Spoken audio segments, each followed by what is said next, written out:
اس دوستو، اللہ تبارک و تعالیٰ نے امت مسلمہ پر، عالم انسانیت پر اپنی رحمت کاملہ کا نزول کیا اور ہمیں رسول پاک علیہ السلام عطا فرمائے۔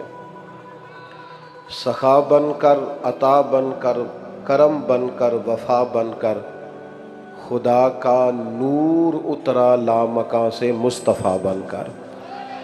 نبی پاک علیہ السلام کی تشریف آوری ہوئی، کرم نوازی فرمائی، اور اللہ تعالیٰ نے فرمایا کہ یا ایہا النبی انا ارسلناک شاہدا و مبشرا و نذیرا۔ اے نبی کریم علیہ السلام، ہم نے آپ کو خوشخبری دینے والا، ڈر سنانے والا، گواہ بنا کر بھیجا ہے۔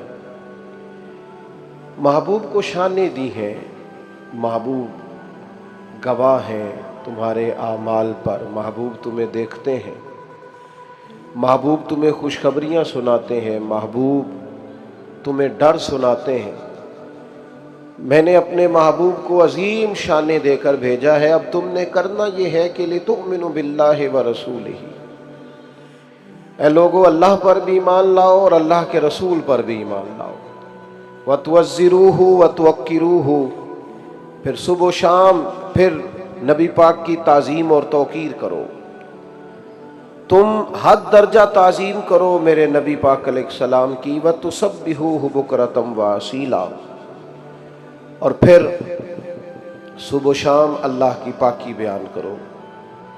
عزیز دوستو، ہمارے پاس بہت سارے اللہ کے انعامات ہیں، لیکن ہمارے پاس رب کا سب سے بڑا انعام یہ ہے کہ اللہ نے نبی پاک علیہ السلام کے صدقے ہمیں دولت ایمان عطا فرمائی۔ یہ جو ہدایت کا نور ہوتا ہے، یہ تعلیم کے ذریعے بھی نہیں ملتا۔ یہ جو ہدایت کی روشنی ہوتی ہے، یہ صرف بڑے خاندانوں میں پیدا ہونے سے نہیں مل جاتی۔ یہ جو ہدایت، شعور، کرم اللہ کا ہوتا ہے، یہ فقط بڑی دنیاوی ڈگریاں رکھنے سے ہی انسان کو میسر نہیں آتی، یا بہت زیادہ کو دولت مند ہو تو پھر ہی اسے نہیں ملتی۔ آپ دنیا میں گھوم کے دیکھ لیں، ڈھیر سارا مال ہے لوگوں کے پاس،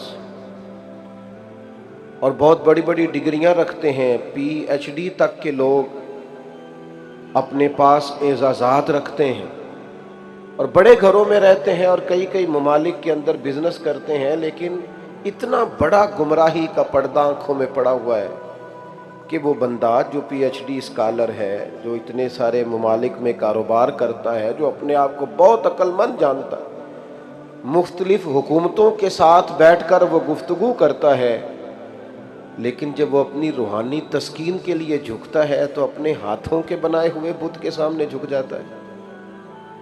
آپ اندازہ کریں کہ معاذ اللہ اتنا بڑا تعارف رکھنے کے باوجود بت کے سامنے کھڑا ہے۔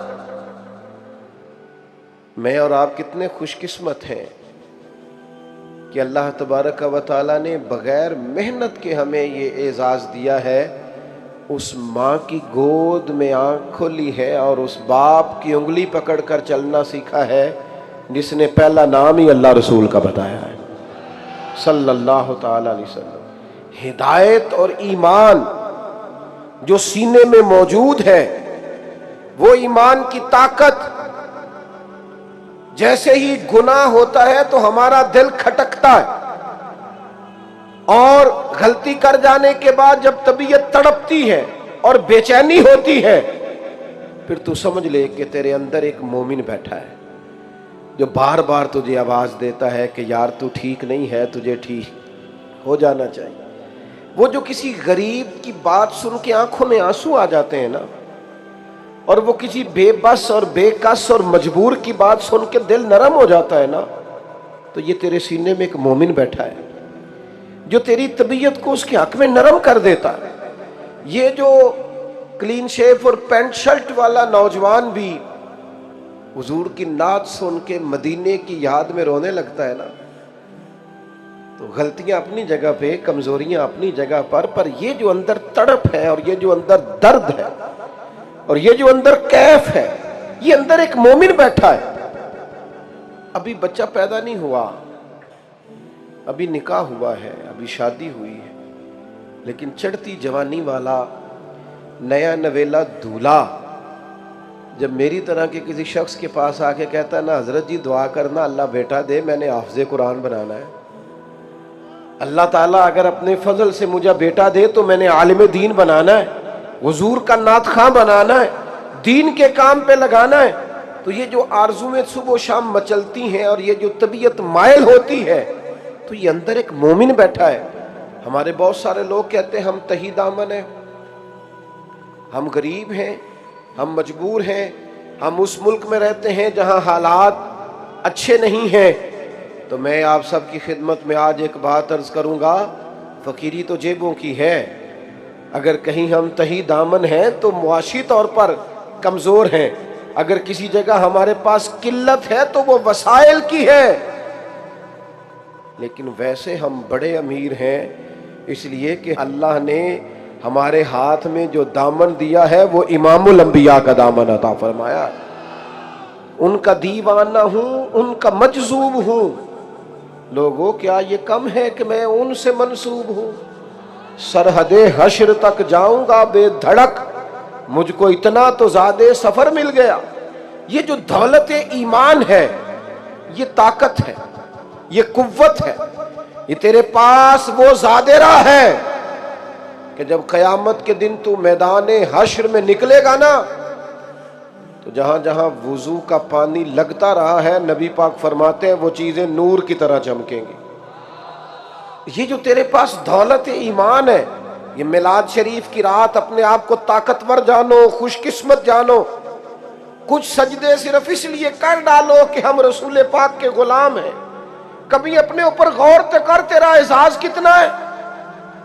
نبی پاک کعبے کے سامنے کھڑے تھے، خانہ کعبہ کے سامنے حضور کھڑے، اور نبی پاک بیت اللہ شریف کو دیکھ کر، خانہ کعبہ کو دیکھ کر فرماتے ہیں او کعبے تیری بڑی شان ہے، پر جو میرا کلمہ پڑھنے والا مومن ہے نا، اس کی شان رب کی نظر میں کعبے سے بھی زیادہ ہے۔ اللہ کی بارگاہ میں مومن کا مقام۔ اقبال کہتے ہیں عجب نہیں کہ خدا تک تیری رسائی ہو، تیری نظر سے تو پوشیدہ ہے آدمی کا مقام۔ تو نے جانا ہی نہیں کہ کلمہ پڑھ کے تو بن کا گیا ہے، تو نے سمجھا ہی نہیں کہ کلمہ پڑھ کے تو بن کا گیا ہے، تجھے پتہ ہی نہیں کہ حضور کی غلامی نے تجھے اعزاز کیا دیا ہے۔ میرے نبی پاک علیہ السلام نے فرمایا صبح قیامت میرے کچھ امتی ایسے بھی ہوں گے جنہیں اللہ تعالیٰ نور کے ممبروں پہ بٹھائے گا، فرمایا اولیاء صلحاء اتقیاء، ان کا مقام دیکھ کر نا اللہ کی بارگاہ میں تو رشک کریں گے، کہیں گے کیا بات ہے، اللہ نے انہیں کتنا درجہ عطا فرمایا۔ میرے عزیز، آپ اور میں، ہم اتنے خوش نصیب ہیں، اتنے خوش دیکھو نا، نیکی کا صرف ارادہ ہی کرتے ہیں، اللہ اجر عطا بھی کر دیتا ہے، اور اگر کبھی نیکی کر لے اس کی توفیق سے فضل ہو جائے تو ایک نیکی کرو تو 10 سے لے کر 700 گنا تک، اور رب فضل کرے تو اس سے بھی کئی گنا زیادہ اجر عطا فرماتا ہے۔ اپنے مقام کو تو سمجھ، اپنا اعزاز تو جان۔ تو کبھی اس لیے بھی اپنی ویسٹ کو سیدھی کر کہ یار میری بڑی بات ہے میں نبی پاک کا غلام ہوں، میری بڑی بات ہے میں حضور کا غلام ہوں، میری بڑی بات ہے میں نبی پاک علیہ السلام کے دروازے پر کشکول لیے کھڑا ہوں، میری بڑی بات ہے میرا ان کے منگتوں میں نام آتا ہے، میری بڑی بات ہے میں ان کے ثنا خانوں میں نے پہلے بھی دوستوں کو ایک دفعہ بتایا تھا، پھر بتاتا ہوں۔ بڑی شروع کی بات ہے، ایک جگہ سے محفل میلاد کی تقریب سے میں باہر نکلا تو ایک نوجوان نے مجھے دیکھ کے آواز کسی کہنے لگا وہ میلادیے جا رہے ہیں، تو میں نے پلٹ کے اس کی طرف دیکھا تو پریشان ہو گیا۔ اس کا خیال تھا میں سنوں گا نہیں، لیکن میں نے سن لیا، تو میں اس کے قریب گیا، اور جب میں گیا تو پریشان ہو گیا کہ اب ظاہر ہے یہ کوئی سخت سست کہیں گے، تو میں نے اس سے کہا یار ایک دفعہ پھر کہنا، تو اب اس کے لفظ تھوڑے سنجیدہ ہو گئے، تھوڑے سے لفظ اس نے ٹھیک کر لی، کہنے لگا میں نے کہا تو ہم میلاد منانے والے جا رہے ہیں۔ جب اس کے لفظوں میں تھوڑی خوبصورتی آ گئی تو میں ہنس پڑا۔ میں نے اسے کہا یار تو بلا وجہ ڈر گیا ہے، میں تو مزہ لے رہا تھا تیری بات کا، ایک باری پھر نہیں آنکھ چھڑتا۔ اب اور مضبوط ہو گئے اس کے لفظ، کہنے لگا میلاد شریف منان والے جا رہے نے. میں نے اسے کہا یار دیکھنا، لوگ مختلف پارٹیوں میں بھی تو ہوتے ہیں نا، مختلف جماعتوں میں بھی ہوتے ہیں نا، اپنے اپنے لیڈروں کے نام پر تانے بھی تو کھاتے ہیں نا. لوگ بتاتے بھی پھرتے نہیں نہیں وہ میرا وہ تعلق نہیں ہے، میں تو ویسے ہی فلانے کے کہنے پر، وضاحتیں بھی تو دیتے پھرتے ہیں نا. تو نے بھلا مجھے تانا کیا دیا ہے کہ میں حضور کا میلاد مناتا ہوں، میں نبی پاک کی نعت پڑھتا ہوں، میں رسول اللہ کے فضائل بیان کرتا ہوں؟ تو یہ میرے لیے تانا نہیں ہے، یہ میرے لیے اعزاز ہے کہ جب سے شعور کی آنکھ کھولی ہے نہ میرے پاس کوئی سیاسی سفارش کرانے آتا ہے، کوئی جب بھی آ کے کہتا ہے تھوڑا ٹائم نہیں دیتے نبی پاک کی تعریف سننی ہے، حضور کی چند باتیں ہو. میں اپنی حیاتی تو قربان تھی ماں، ساری محمد محمد پکیندے گزر گئی، محمد محمد پکیندے گزر گئی، محمد محمد پکیندے گزر گئی. اور عدم سے لائی ہے ہستی میں آرزو رسول. دیکھو نا ہمیں کہاں کہاں لیے پھرتی ہے جستجو رسول. اور عجب ہی منظر ہو میدان حشر میں بے دم، کہ سب ہو پیش خدا اور میں روبرو رسول صلی اللہ علیہ وسلم. تو یہ ناز کریں اپنی زندگی میں، بہت بڑا اعزاز جانے کہ ہم نبی پاک کے غلام ہیں. صحابہ جب یہ بات کرتے تھے تو گردن اٹھا کے کرتے تھے، حضور کے غلام جب یہ بات کرتے تھے تو سینہ کشادہ کر کے کرتے تھے. جب وہ کہتے تھے ہم نبی پاک کے غلام ہیں تو ان کی آنکھوں کی چمک دیکھنے والی ہوتی تھی، ان کا ولولہ، ان کا تنتنا، ان کا دبدبا، ان کے لہجے کا وقار، ان کے مزاج کا ٹھہراؤ، ان کی گفتگو کا پاک پن.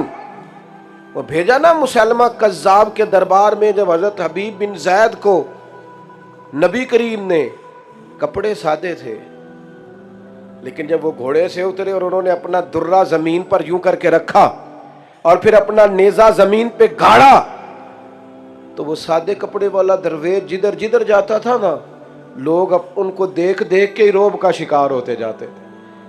ان کا طرز زندگی دیکھ کر، آنا جانا دیکھ کر لوگ سمجھتے تھے یار کوئی انفرادی آدمی آ رہا ہے، کوئی انوکھا رنگ.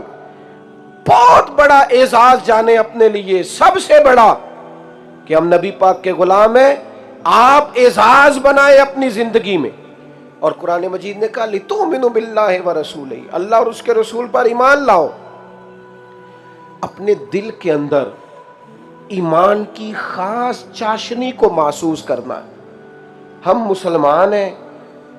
مسلمان ایک نظریاتی قوم کو کہتے ہیں جو عقیدہ توحید کی ماننے والی، جو سوائے رب کے کسی سے نہیں ڈرتی، جن کے پاس کامل دستور حیات نبی پاک کے اسوہ حسنہ کی صورت میں موجود. مومن اس انشراح صدر والے شخص کو کہتے ہیں جس کا سینہ ہر قسم کے وہم سے پاک ہوتا ہے، ہر قسم کے توہمات سے پاک ہوتا ہے، ہر قسم کے خدشات سے پاک ہوتا ہے، ہر قسم کے تکلفات سے پاک ہوتا ہے. مومن اپنے ایمان کے سبب سے اپنے دل میں ایک عجیب سی ٹھنڈک اور اطمینان محسوس کرتا ہے. وہ قرار میں، سکون میں، اور دیکھنے والے کو محسوس ہوتا ہے کہ بڑا ٹھہراؤ آیا ہے اس بندے کی زندگی میں. ایک تو حدیث پاک وہ ہے نا کہ حضور نے فرمایا تم میں سے کوئی اتنی دیر تک مومن نہیں ہو سکتا جب تک میں اسے ہر چیز سے بڑھ کر محبوب نہ ہو جاؤں.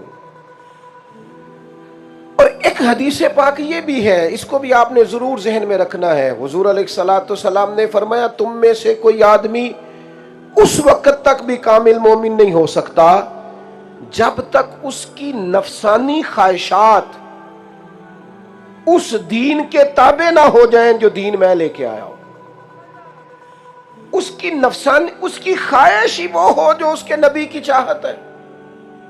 تمہاری خواہش ہی وہ بنے جو رسول پاک نے چاہا ہے. اپنی خواہشات کو حضور کا غلام بنا ڈالو. نبی کریم علیہ السلام نے فرمایا تمہاری طبیعت، ہمارے علماء اس حدیث کے تحت فرماتے ہیں کہ تمہارا مزاج اس طرح کا ہونا چاہیے کہ تمہیں جس طرح گرمیوں میں ٹھنڈے پانی سے وضو کر کے نماز پڑھنے میں لطف آتا ہے نا، بالکل اسی طرح کی راحت تمہیں سردیوں میں بھی ٹھنڈے پانی سے وضو کر کے آئے. اس لیے کہ یہ وضو تم اپنی مرضی سے نہیں کر رہے، رب رسول کی مرضی سے کر رہے ہو. جس طرح تمہیں نعمت ملنے پر اپنے رب کی بارگاہ میں تمہارا مزاج تشکر کا رہتا ہے، قرار کا رہتا ہے، کوئی بے چینی نہیں، کوئی گھبراہٹ نہیں، کوئی ذہنی فکری الجھاؤ نہیں، بالکل اسی طرح اگر اللہ کی جانب سے کوئی تکلیف آ جائے، وہ کوئی آزمائش ڈال دے، تو پھر بھی تمہاری طبیعت بے قرار نہ ہو، بے چین نہ ہو، الجھاؤ نہ ہو، تم مقام تسلیم و رضا پہ ہو۔ یعنی کیا مطلب؟ کہ دکھ قبول محمد بخشا، بس راضی رہن پیارے، وہ راضی رہے، باقی قبولیت ہے۔ ہمارے ہاں نا ہم نے محبت رسول کا جو معنی لیا ہے وہ بھی بالکل اپنی مرضی کا لیا ہے۔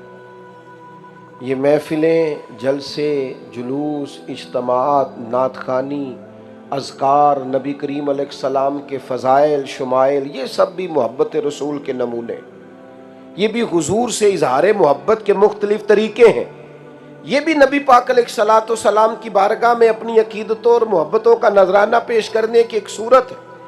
لیکن حضور علیہ الصلوۃ والسلام جو عملی پیغام لے کے آئے ہیں، جو حضور علیہ الصلوۃ والسلام کا ہم سے مطالبہ ہے، اور جس طرح کا کریم رسول اپنے غلام کو دیکھنا چاہتے ہیں، جس طرح کا اپنی امت کو سجانا، سنوارنا اور نکھارنا چاہتے ہیں، وہ صورت ہماری جب تک بن نہیں جاتی، گویا ہم غلام اپنے آقا کے معیار پر جب تک پہنچ نہیں جاتے، اتنی دیر تک نذرانہ عقیدت مکمل نہیں ہوتا۔ مشکات کی ایک حدیث آپ نے سنی ہے بڑی توجہ کے ساتھ، اور اس کے اندر سے جو ضیاء پھوٹتی ہے اس سے اپنا سینہ روشن کرنا۔ نبی پاک علیہ السلام نے نا ایک مقام پہ وضو فرمایا، تو صحابہ ہمیشہ یہ کرتے تھے، ان کی عقیدت کا مزاج تھا اور ان کی طبیعتوں کا یہ رواج ہو گیا تھا۔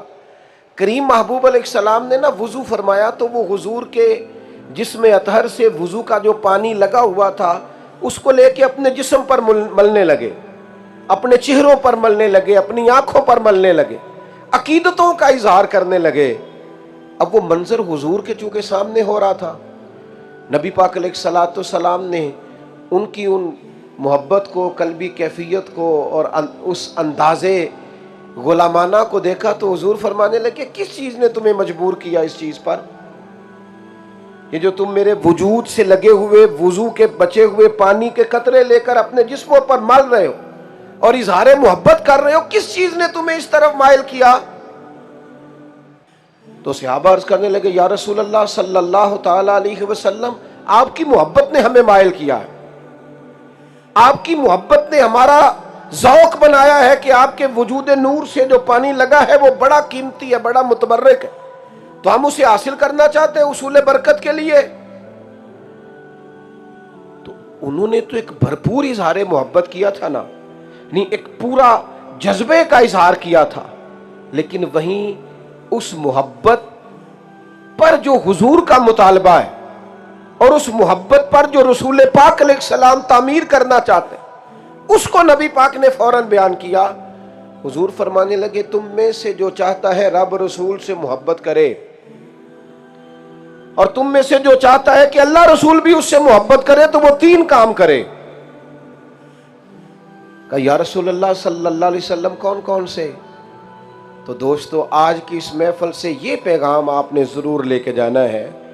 حضور فرمانے لگے، تم تو میرے وجود سے جسم نور سے لگا ہوا پانی لے کر جسموں پہ مل رہے، یہ اظہار محبت ہے، لیکن گر تم چاہتے ہو کہ تم اللہ رسول سے محبت کرو یا اللہ رسول تم سے محبت کرے، تین کام کرو یا رسول اللہ فرمائیے۔ تو کریم فرمانے لگے، ایک تو جب بھی بات کرو سچ بولو، اور ایک جب تمہارے پاس امانت رکھی جائے تو صحیح صحیح کر کے واپس کرو، اور تیسرا حضور فرمانے لگے جو تمہارے ساتھ والے ہیں یا جو تمہارے پڑوسی ہیں ان سے اچھا سلوک کرو، یہ علامت ہوگی تمہاری کہ تم اللہ رسول سے محبت کرتے ہو اور اللہ رسول تم سے محبت کرتے ہیں۔ یہ مشکات میں موجود، یعنی ہم تو اظہار محبت کر رہے ہیں اپنے انداز میں، لیکن جو مطالبہ نبی پاک کا ہم سے ہے نا کہ اگر تم محبت کرتے ہو تو پھر حضور سے محبت کرنے والا جھوٹا نہیں ہوتا، پھر حضور سے محبت کرنے والا بددیانت نہیں ہوتا، پھر نبی پاک سے محبت کرے اور اپنے پڑوسی کو تکلیف دے، پھر حضور سے محبت کرے اور اس کے ساتھ رہنے والے اس سے تنگ ہو، وہ حضور سے محبت کرے اور اس کے ارد گرد والے اس سے پریشان ہو، اس کی گفتگو، اس کا لہجہ، اس کا آنا جانا لوگوں کے لیے اذیت کا باعث ہو۔ آج جھوٹ سارا نکال جانا اپنی زندگی سے، بددیانتی اور خیانت نکال دینا اپنی زندگی سے، وہ جو ایذا پہنچتی ہے ہمارے سبب سے دوسروں کو، اس سے اپنے آپ کو روک لینا، اس لیے کہ رسول پاک نے فرمایا تمہاری محبت کا عملی تقاضا یہ ہے کہ تم سچ بولو، تم دیانتدار رہو، تمہارا مزاج تکلیف والا نہ ہو، محبت والا ہو۔ عزیز دوستو، آپ نے اپنی زندگی میں اس عملی مظاہرے کی طرف توجہ کرنی۔ اور پھر میں آپ سے عرض کروں، ایک تو یہ ہے نا کہ ہم حضور کا حکم مانیں، اور علماء نے لکھا ہے تعظیم و توقیر کے اندر ایک معنی یہ بھی ہے کہ محبوب کا ہر فرمان بھی مانو اور حضور کی رضا کو سمجھو کہ کریم کی مرضی کیا ہے، مرضی کیا ہے۔ پتہ ہے آپ کو سب سے قیمتی بیٹا کون سا ہوتا ہے؟ جو اپنے والدین کی مرضی سمجھ جائے، مرضی۔ وہ سب سے قیمتی شاگرد کون سا ہوتا ہے؟ جو ذرا اپنے استاذ کی مرضی سمجھ جائے۔ ایک دانشور نے لکھا ہے کہ بچہ اگر ماں باپ کی مرضی سمجھ جائے نا تو پھر جتنی چاہے دعائیں لے، پھر فیصلے بچے کے ہی ہوں گے پر اس کا حکم والدین دیں گے، وہ نافذ والدین کریں گے اگر وہ مرضی پا گیا تو۔ اور اگر وہ استاذ کی مرضی پا گیا، ان کی مرضی کے مطابق ڈھل گیا، تو پھر اسے استاد سے کہنا نہیں پڑے گا مجھے سبق پڑھاؤ، استاد کا دل کرے گا کہ میرے سینے میں جو کچھ ہے میں اس کے سینے میں رکھ دوں۔ اور اگر وہ اپنے شیخ کی مرضی پا گیا، اپنے مرشد گرامی کی مرضی پا گیا اور اسے سمجھ آ گئی کس بات میں راضی رہتے ہیں، تو پھر تو فیضان کے وہ چشمے اسے ملیں گے کہ سوچے گا بھی نہیں۔ اور انہوں نے لکھا ہے جو خاتون چاہتی ہے نا کہ اپنے گھر پہ راج کروں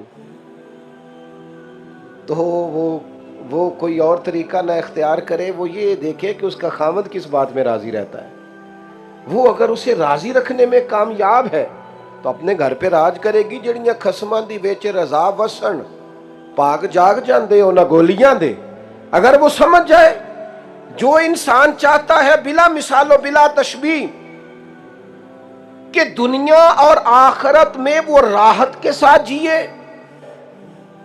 اوزار پکڑے، کدال پکڑا، وہ اونچا مکان گرا دیا، لوگوں نے پوچھا یہ کیا کر رہے ہو؟ کہنے لگے اس گھر کا کیا کرنا ہے جو محبوب کوئی پسند نہ آئے، کیا کرنا ان مکانات کا جو حضور کوئی پسند نہ آئے، گرا دیا۔ اب وہ آج کل کی طرح کا کوئی خادم ہوتا تو وہ جا کے بتاتا دیکھو جی آپ کو پسند نہیں آیا تھا میں نے گرا دیا ہے۔ گرا کے نہ تو بتانے نہیں گئے حضور کو، بس گرا دیا تو گرا دیا، بتانے نہیں گئے، وہاں جا کے اپنے آپ کو پیش نہیں کیا۔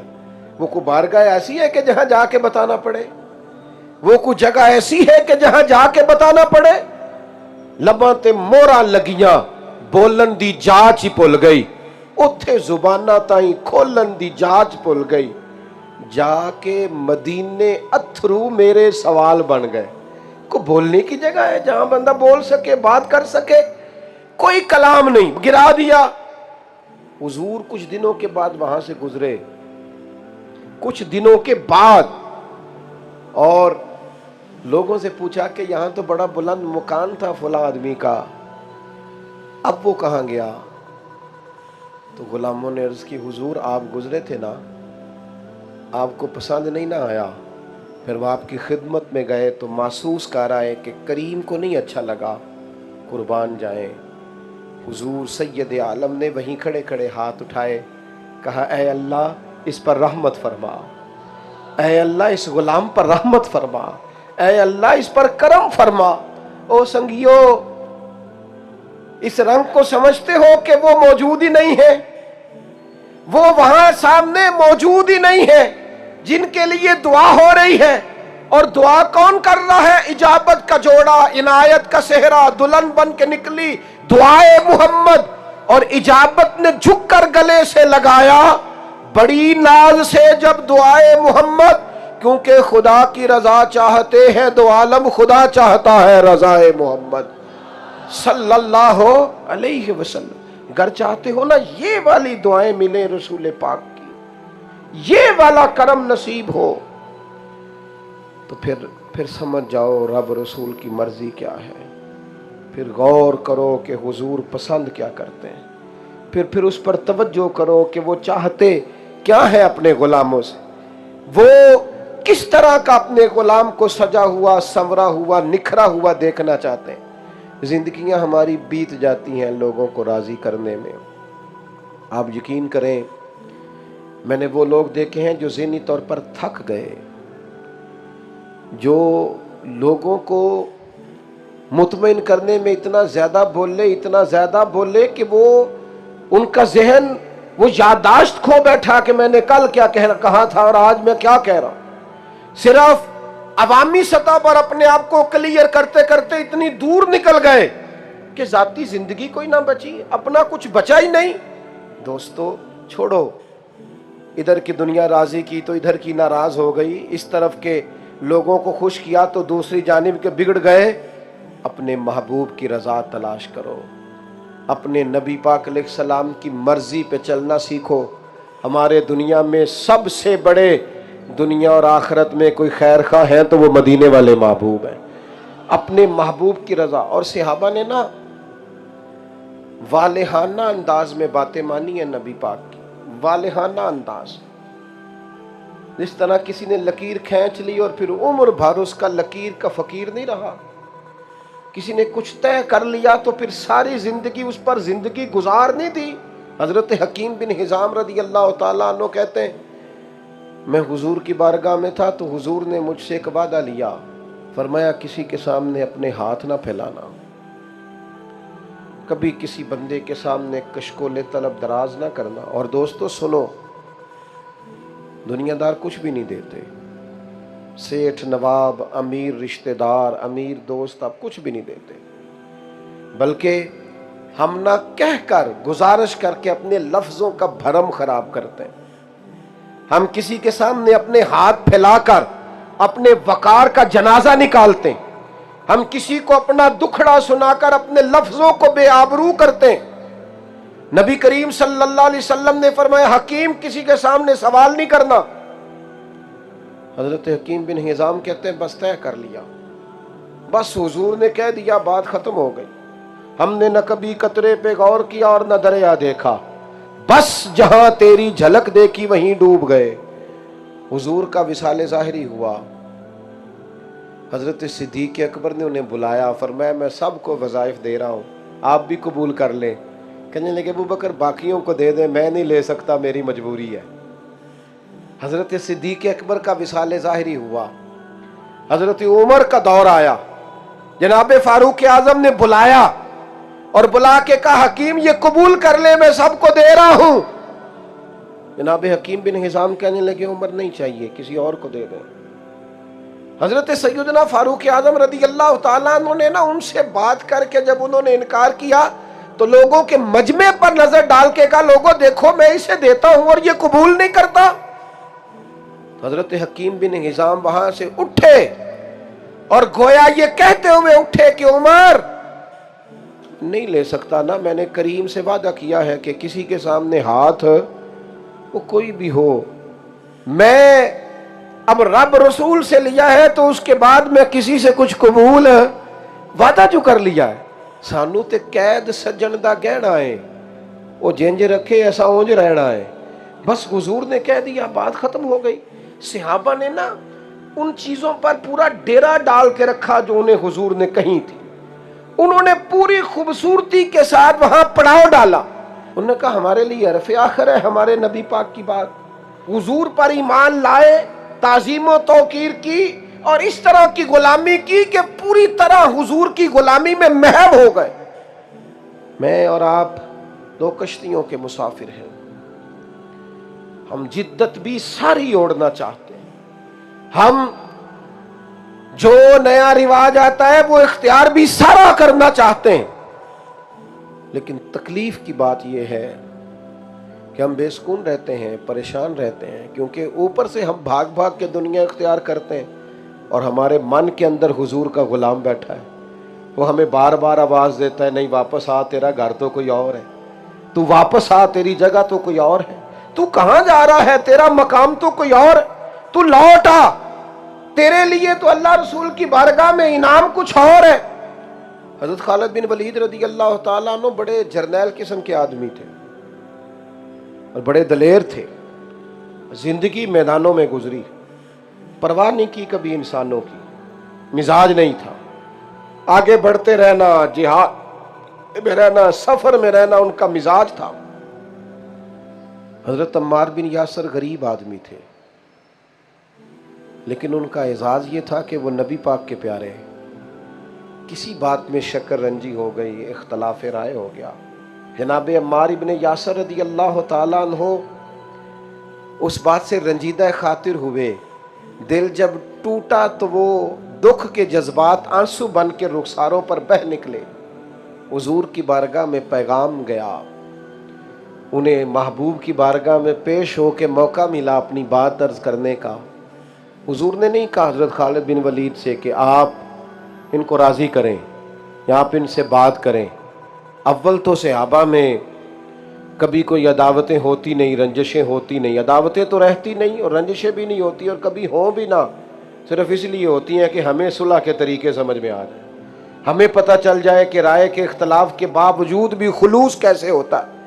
حضرت سیدنا خالد بن ولید کو حضور نے یہ نہیں فرمایا انہیں راضی کرو، بلکہ حضور نے اتنی بات کہی۔ یہ غلام کے لیے نا اشارہ بھی بڑا کافی ہوتا ہے۔ حضرت باجدید بستامی فرمایا کرتے تھے اپنے مریدوں کو، شاگردوں کو، فرماتے تھے جس نے ہماری چپ سے کچھ نہیں سیکھا وہ ہماری تقریر سے کیا سیکھے گا، جس نے ہمارے خاموش رہنے سے ہماری مرضی کو نہیں پایا وہ ہماری گفتگو سے کیا پائے گا۔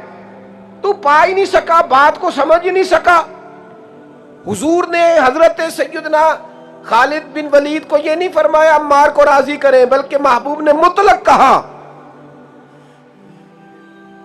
فرمایا جس نے عمار سے محبت کی اس نے مجھ سے محبت کی، اور جس نے اس سے بغض رکھا اس نے مجھ سے بغض رکھا۔ بس ایک بات مطلق کر دی اور کر کے بات چھوڑ دی۔ جناب خالد بن ولید جیسا جرنیل، ایک بہادر آدمی، ایک سپہ سالار جو میدان جنگ کے اندر ایک یونیورسٹی کا درجہ رکھتے ہیں، جن سے قیامت تک لوگ سیکھیں گے، پائیں گے، پرکھیں گے، اتنا بڑا آدمی، دو جملے نبی پاک کے کہ جس نے اس سے پیار کیا اس نے مجھ سے پیار کیا، بس ان دو جملوں میں وہ جرنیل گھوڑے کی پشت سے یکدم زمین پہ آئے، جناب عمار ابن یاسر کو راضی کرنے لگے اور کہنے لگے عمار شاید یہ کام میں کبھی نہ کرتا، لیکن جب سے تو کریم کا پیارا بنا ہے نا، میرے لیے تیری رضا سے بڑھ کر اور کوئی چیز ہے ہی نہیں، تو کسی طریقے سے راضی ہو جائے تاکہ مجھ سے میرے محبوب راضی ہو جائے، وہ راہ میرے لیے آسان ہو جائے جس رستے سے میں حضور کی بارگاہ تک جاؤں۔ دوستو اپنی زندگی میں جب تک یہ انفرادی انقلاب ہم برپا نہیں کرتے، دیکھو حضور ایک دین لے کے آئے ہیں، ایک نظریہ لے کے آئے ہیں، اس کے لیے صحابہ کو جدوجہد کرنی پڑی ہے، ان کے گھروں کے اندر ان کی مخالفت ہوئی ہے، ان کے قبیلوں نے ان سے تعلق توڑا ہے، ان کو کاروباروں میں، تجارتوں میں لوگوں نے ان سے کام کرنا چھوڑ دیا، خسارہ ہوا ہے، لیکن ایک انقلاب ہے نا، ایک سوچ ہے، اگر وہ بس ٹھیک ہے روٹین میں سارا کچھ چل رہا ہے جس طرح سارے چل رہے ہیں تو انہیں کوئی بھی تکلیف نہ ہوتی، لیکن انہیں ڈھیر سارا رد عمل دیکھنا پڑا ہے، مخالفت سہنی پڑی ہے، کیونکہ وہ ایک الگ بات کر رہے تھے، ایک انوکھی بات کر رہے تھے، انہوں نے عملاً اپنی زندگی میں انقلاب برپا کر کے دکھایا، اگرچہ شدید انہیں طوفانوں کا سامنا کرنا پڑا۔ ایک حضور کی صحابیاں ہیں، ان کا بھائی انتقال کر گیا ہے، 3 دن ہو گئے ان کے انتقال کو۔ اب ظاہر ہے کسی کے گھر میں کسی کا انتقال ہو جائے تو ہمارے ہاں کتنے ہفتوں لوگ آتے جاتے رہتے ہیں اور کیا ماحول بن جاتا ہے، بلکہ لوگوں کی چاہت ہوتی ہے کہ فلانا رویا ہی نہیں، اور دیکھو جی اسے تو افسوس ہی کوئی نہیں، دیکھو جی فلاں آدمی وہ تو اس کو چہرے سے لگ رہا تھا اسے پرواہ ہی کوئی نہیں. لوگ اپنے اپنے رنگ میں گفتگو کرنی شروع کر دیتے. صحابیاں ہیں اور سگے بھائی کا انتقال ہو گیا. نبی پاک علیہ السلام نے فرمایا کسی کا کوئی بھی انتقال کر جائے تو 3 دن سے زیادہ سوگ نہیں کرنا سوائے اس خاتون کے جس کا خاوند انتقال کر جائے وہ عدت پوری کرے گی. اب وہ خاتون کہتی ہیں چونکہ حضور کا حکم تھا 3 دن سے زیادہ سوگ نہیں کرنا تو لہٰذا 3 دن گزرے، میں نے اٹھ کے لباس بدلا، غسل کیا، خوشبو لگائی. لوگوں نے باتیں کی، بعض لوگوں کی نظریں بھی اٹھیں. انہوں نے کہا حد ہو گئی ہے. بعض خواتین کی نظریں بھی اٹھیں، کمال ہے، ابھی 3 دن ہوئے بھائی کا انتقال ہوا. تو وہ صحابیہ کہنے لگے مجھے کہیں جانا تو نہیں تھا کہ میں خوشبو لگاتی، یا مجھے کوئی مصروفیت تو ایسی نہیں تھی، کہیں عبادت کے لیے تو نہیں جانا تھا، اور نہ مجھے فوراً ضرورت تھی، لیکن یہ سارا کام میں نے اس لیے کیا ہے تاکہ حضور کی شریعت کا وہ حکم پورا ہو جائے کہ 3 دن سے زیادہ کسی کا سوگ نہیں منانا. اس لیے میں نے فوراً یہ عمل کر کے دکھایا ہے کہ کوئی یہ نہ سمجھے کہ میں اس حکم سے پیچھے ہٹ کے بیٹھی ہوئی ہوں. تو صحابہ نے عملاً وہ سارے کام کر کے دکھائے. آج میلاد کی محفل کوئی بہت بڑا عالم بیان کرے یا میری طرح کوئی چھوٹا آدمی، ہر جگہ آپ کو تقریر میں یہ بات ملے گی کہ حضور علیہ السلام سے پہلے غریبوں کو پوچھا نہیں جاتا تھا. جب محبوب تشریف لے آئے تو غریبوں کی داد رسی ہوئی. سچ بتاؤ میلاد منانے والوں، میلاد کے دنوں میں کسی غریب کے گھر لنگر پہنچاتے ہو؟ ہر عالم سے ہر واعظ سے تو سن رہے ہو حضور غریبوں کے والی بن کے آئے. تو پھر میلاد میں کیا یہ ضروری نہ تھا کہ ہمیں پتا تھا کہ ہماری گلی میں یہ آدمی غریب ہے تو اچھا کھانا پکا کے اس کے دروازے تک پہنچا دیا جاتا؟ حضور اس میلاد سے بڑے راضی ہوتے. کیا ہر میلاد کی تقریر میں ہم یہ نہیں سنتے کہ بیٹیوں پر ظلم ہوتا تھا، زندہ درگور کر دی جاتی تھیں؟ دل پہ ہاتھ رکھ کے بتاؤ نا، آج بھی جہیز کے نام پر بیٹیوں کو درگور نہیں کیا جا رہا؟ آج بھی ایک نیا ظلم، ایک نیا ستم روز ان کے لیے روا نہیں ہے؟ سب سے زیادہ بہترین میلاد اس امیر آدمی نے منایا ہے جس نے اپنے بیٹے کا رشتہ اپنے غریب رشتہ داروں میں طے کر دیا اور امیر ہو کر غریب بیٹی کو بیاہ کے لایا. اس نے سب سے عظیم میلاد منایا. ہم کیوں نہیں اس طرح میلاد مناتے کہ بیٹی کا جتنا بھی حصہ بنتا ہے اسے اس لیے دے دیں کہ رسول پاک نے مقرر فرمایا، اللہ کے قرآن نے مقرر فرمایا. حضور کے میلاد سے قبل یہ جہالت تھی، اب تھوڑی ہونی چاہیے کہ بیٹیوں کا حصہ دبا لیا جائے. یہ میلاد کیوں نہیں مناتے؟ عورت کو پیر کی جوتی سمجھا جاتا تھا، جب جی چاہتا نکال دیا جاتا. میرے محبوب نے عورت کو اعزاز دیا اور فرمایا یہ تو تیرے ایمان کے محفوظ ہونے کا ذریعہ بنی ہے. جس نے نکاح کر لیا ایمان محفوظ کر لیا، اس کو محبوب نے اعزاز دیا. اور حضور نے بار بار تاکید کی کہ عورتوں کے بارے میں اللہ سے ڈرنا.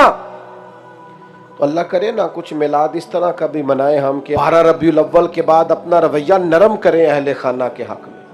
اور وہ جو حضور نے فرمایا تم میں سے بہتر وہ ہے جو اپنے گھر والوں کے لیے بہتر ہے، اس کی عملی صورت پیش کریں. غلاموں کے ساتھ ظلم ہوتا تھا، محبوب آئے، غلاموں کو اعزاز ملنے لگا. کتنی مشکل میں ہیں آج ملازمین مختلف لوگوں کے. اللہ کرے میلاد کی خوشی میں ہی ان کے ساتھ رویہ ٹھیک کر لیا جائے، ان کے لیے تھوڑے اپنے دلوں میں گنجائش پیدا کر لی جائے. میری بات مکمل ہو گئی، میں بات سمیٹنے لگا ہوں. ایک تو اپنے لیے ایمان کو اعزاز سمجھیں، مومن ہونا باعث فخر جانے، اور دوسرا جذباتی انداز میں دین کے احکامات پر عمل کریں. حضور کی رضا کو سمجھیں کیا ہے اور اس رضا کو پانے کی کوشش کریں. اور تیسری گزارش آپ کی خدمت میں یہ عرض کی ہے کہ وہ جو میلاد میں ہر سال ہم تقریر سنتے ہیں، بیٹیوں پر شفقت، خواتین پر شفقت، مظلوموں پر، غریبوں پر، لاچاروں پر، ملازموں پر، اس کا تھوڑا عملی ثبوت دینا شروع کریں.